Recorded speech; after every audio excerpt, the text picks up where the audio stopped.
باتیں آپ پہلے سے خود بھی جانتے ہیں۔ اساتذہ نے آپ کے سامنے بہت ساری باتیں کہی، حضرت مفتی عارف صاحب نے بھی بہت ساری باتیں کہی۔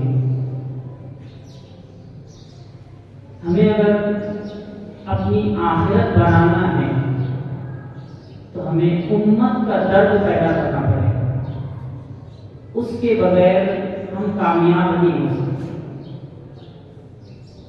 اس لیے کہ مفتی احمد صاحب خانپوری دامت برکاتہ العالیہ نے لکھا ہے کہ قیامت کے دن اللہ کے عرش کے سائے میں جہاں بہت سارے لوگ ہوں گے، وہاں پر وہ لوگ بھی ہوں گے جو مسلمانوں کے بچوں کو قرآن پڑھایا کرتے تھے، جن کے رتبے ہے سوا، ان کی مشکل بھی ہے سوا، جن کے مقام مرتبے بڑے ہوتے ہیں، ان کے اوپر ذمہ داریاں بھی بہت ہوتی ہیں۔ قُلْ هَلْ يَسْتَوِي الَّذِينَ يَعْلَمُونَ وَالَّذِينَ لَا يَعْلَمُونَ، اس کا ایک مطلب تو ہم سب علماء جانتے ہیں کہ علماء اور جاہل برابر نہیں ہو سکتے، مقام مرتبے میں، فضیلت میں بالکل صحیح مطلب ہے، لیکن دوسرا مطلب بھی مفسرین نے لکھا ہے کہ علماء اور غیر علماء برابر نہیں ہو سکتے ذمہ داری میں، مشقت میں، پریشانیوں میں۔ ہمارے مدارس کا مقصد ہرگز وہ نہیں ہے جو ہمارے آج کے جدید ذہن والے سمجھتے ہیں کہ بہت اعلیٰ ہونا چاہیے۔ ہمارے مدارس کا مقصد یہ ہے کہ ایمان بچے، ہمارا بھی بچے، امت کا بھی بچے، ورنہ مولانا خالد سیف اللہ رحمانی کے حوالے سے کسی نے بتایا تھا کہ اگر آج ہمارے پاس جتنے مکاتب ہیں، جتنے مدارس ہیں، کافی نہیں ہے، اس میں جو محنتیں ہو رہی ہے کافی نہیں ہے۔ اگر ہم نے اسی پر بس کیا، ہم نے امت کی فکر نہیں کی، تو 50 سال کے بعد اکثر مسلمان ہماری نسل مرتد ہو چکی ہوگی۔ ابھی سے فتنہ ارتداد ہے، اس لیے ہمارے ابنائے قدیم سے بہت ہی عاجزانہ درخواست ہے کہ آپ اپنی امت کی بیٹیوں کی فکر کریں۔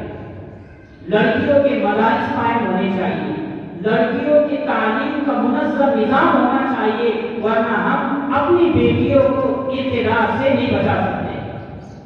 اس لیے جتنے مکاتب ہیں اس میں اور اضافہ ہونا چاہیے، جتنے مدارس ہیں اور اضافہ ہونا چاہیے۔ لوگ کہتے ہیں گاؤں گاؤں مدرسہ کھل گیا، یہ تمہاری بد فہمی ہے، غلط فہمی ہے۔ ارے بھائی یہ زمانہ ایسا ہے، جاہلیت کا دور ہے، ارے گاؤں گاؤں نہیں، محلہ محلہ مدرسہ ہونا چاہیے، گھر گھر مطلب ہونا چاہیے۔ اگر ہم نے یہ کام آج نہیں کیا، اس لیے کہ آقا مدنی محمد عربی صلی اللہ علیہ وسلم کے محبت کے تقاضے حضرت پیر صاحب نے لکھے ہیں، اس میں سے ایک تقاضا حضرت نے لکھا ہے الشفقۃ علی امتہ، آقا مدنی محمد عربی صلی اللہ علیہ وسلم کی امت پر شفقت۔ کیا شفقت ہے؟ یہی سب سے بڑی شفقت ہے کہ ہم ان کے ایمان کو بچانے والے بنیں۔ ہم جو پڑھائے اس نیت سے نہ پڑھائے کہ میں اپنا 1 گھنٹہ پورا کر رہا ہوں، بلکہ ہمارے سامنے جو بچے ہیں یہ آئندہ امت کے رہنما ہیں۔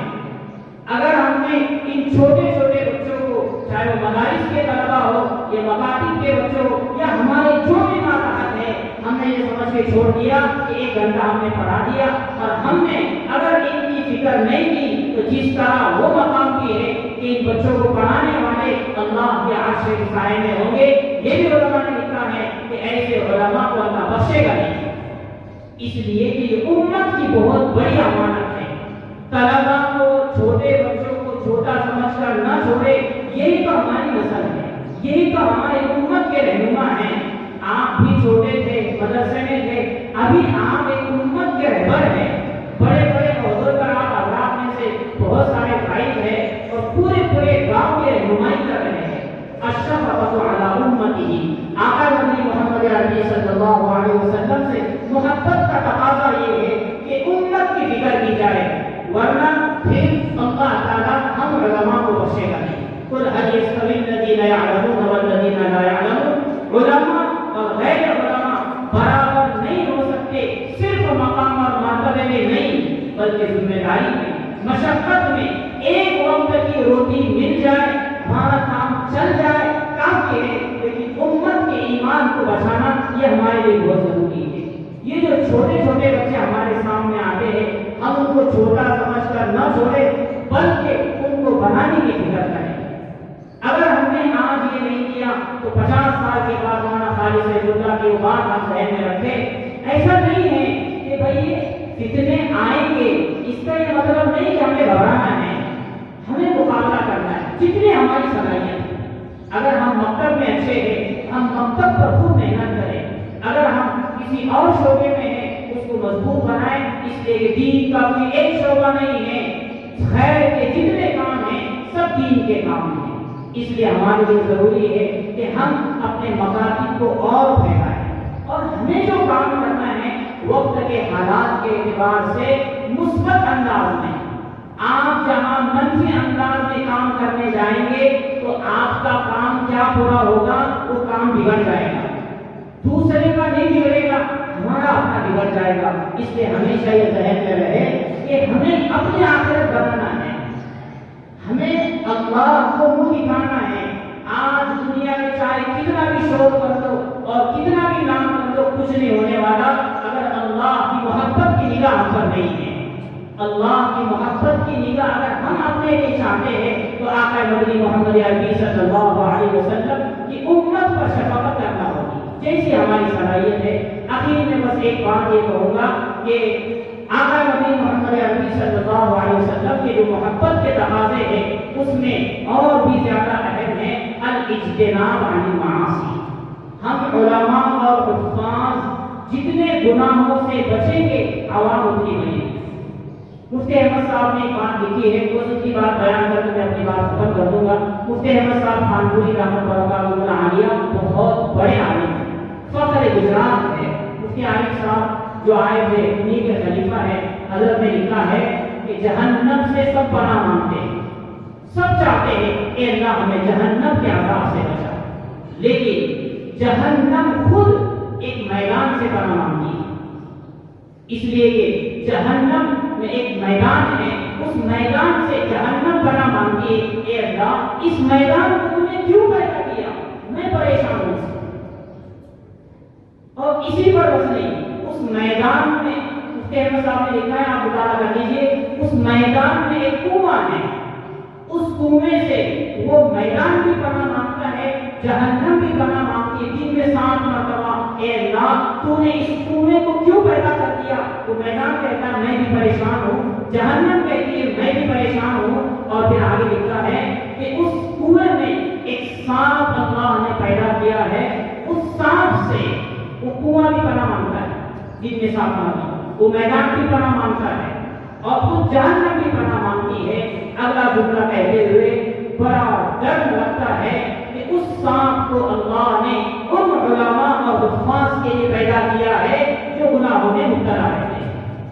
اس لیے ہم علماء اور حفاظ کے لیے بہت ضروری ہے کہ ہم اپنے آپ کو گناہوں سے بچائیں، ظاہری باطنی تمام گناہوں سے، کچھ نہیں ہونے والا، حسد، کینہ، بغض، عداوت، تکبر یہ ہم کو برباد کر کے رکھے گا اور ہماری آنے والی نسل کو بھی برباد کر کے رکھے گا۔ مولانا مفتی سلمان صاحب بجلی اورنگ آباد میں آئے تھے، انہوں نے کہا تھا کہ علماء کی وجہ سے، آپس کی علماء کی رشاکشی کی وجہ سے دین کے بہت سارے کام ہوتے ہیں۔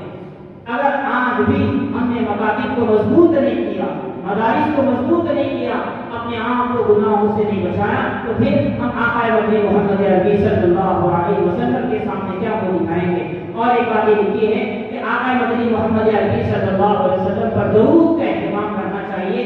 مفتی صاحب نے لکھا ہے کہ دیگر عبادات میں احتمال ہے، قبول ہو بھی سکتی ہے، رد بھی ہو سکتی ہے، لیکن درود پاک صلی اللہ علیہ وسلم ایک ایسا عمل ہے جس کے رد ہونے کا کوئی احتمال نہیں، اس کا قبول ہونا 100% یقینی ہے۔ اللہ تعالیٰ ہم تمام کا عمل کرنے کی توفیق عطا فرمائے۔ وآخر دعوانا الحمدللہ رب العالمین۔